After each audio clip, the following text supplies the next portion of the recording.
Welcome back to America Decides. In the Rose Garden, President Trump unveiled the new tariffs for his administration, doing so despite warnings from economists that this could raise prices across the United States for all sorts of goods.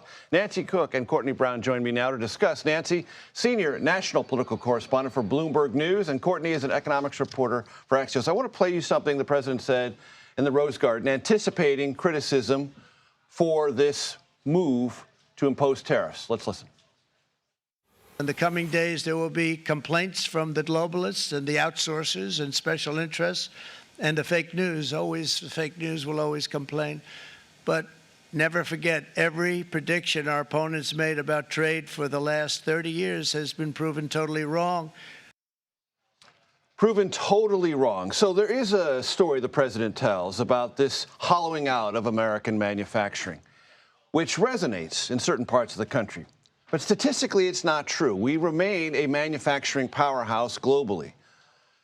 Though we have fewer people involved in manufacturing, we have much higher output, much higher productivity, in part because of innovation, robotics, and things that have taken the human manufacturing worker out of the equation.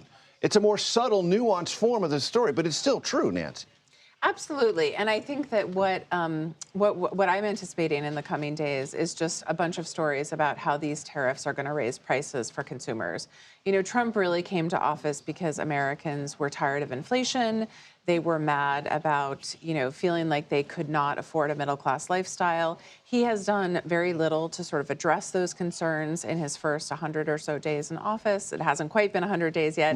And now we've seen these tariffs. And so, people are facing a lot of turmoil in the stock market. Prices are not going down. And I just think the tariffs will add to this sense of economic uncertainty.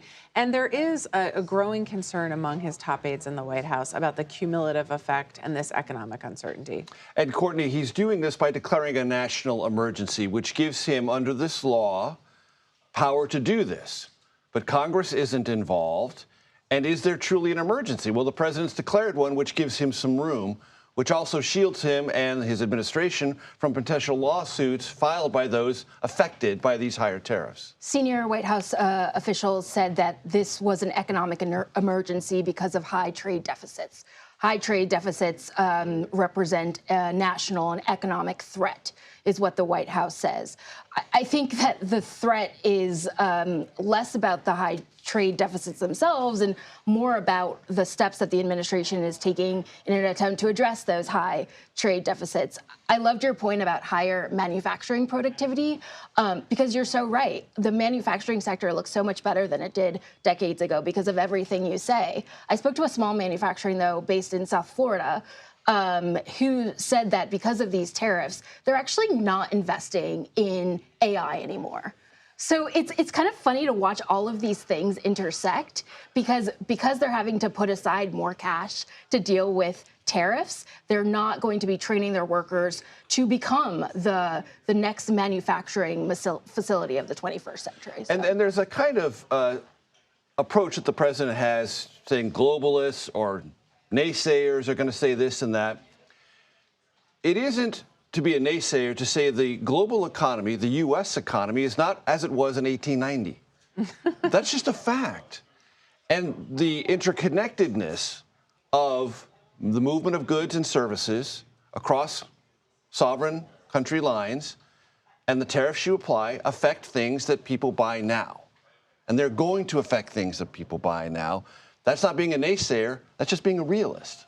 Yeah, President Trump he's really obsessed with President McKinley. He's become so, yes. Yeah, he is. And I interviewed him in June in Mar-a-Lago, and he talked about McKinley. And he really feels like, there was a bunch of revenue from tariffs that came into the federal government then. But you're right. I mean, the country has changed so much in those 100-plus years since McKinley was president. It's much more interconnected. There's global supply chains. We see that with our tech companies, but also pharmaceuticals, auto parts, all these different areas. And so he has this idea that he wants to rebuild and reshape the American economy, based on an idea of bringing revenues in from tariffs. I'm just not sure that that's going to work. And he's really gambling with the U.S. economy with this idea on trade that he's actually had for a long time. And Courtenay, it's not always clear that if there is a reindustrialization, it will be to the satisfaction of the union workers who are sitting in the front rows, because not all of that is going to be union labor. Some of it might be, but some of it might not be. Right, and we saw the UAW head Sean Fain come out and praise President Trump last week for announcing the 25% tariffs on foreign-made goods. So very supportive of this trade regime that President Trump is putting into place. But you're right, it's not exactly clear that it's going to benefit those in his union shop. And it's I think concerning because, before this was tariff week, this was jobs week. The jobs report comes out on Friday. Right. And I think we're starting to get these what we call hard indicators, not survey-based indicators, that are showing that the economy is starting to teeter a little bit. There's a soft underbelly, if you will. And so I think there's the concern of, what these tariffs will do to the economy, and then how the economy will respond to it, how the economy is already responding to it, and whether businesses cut workers, hire less, invest less. Right. And to the point of the small manufacturer you talk to, uncertainty creates a hesitancy, even in the future space of something as attractive as artificial intelligence. Nancy Cook, Courtenay Brown, thanks for joining me. I'm sorry I didn't get the red blazer memo. I'll try better next time. We'll tell you next time. Okay, We'll text thanks. you. Yeah, on Signal. How about that?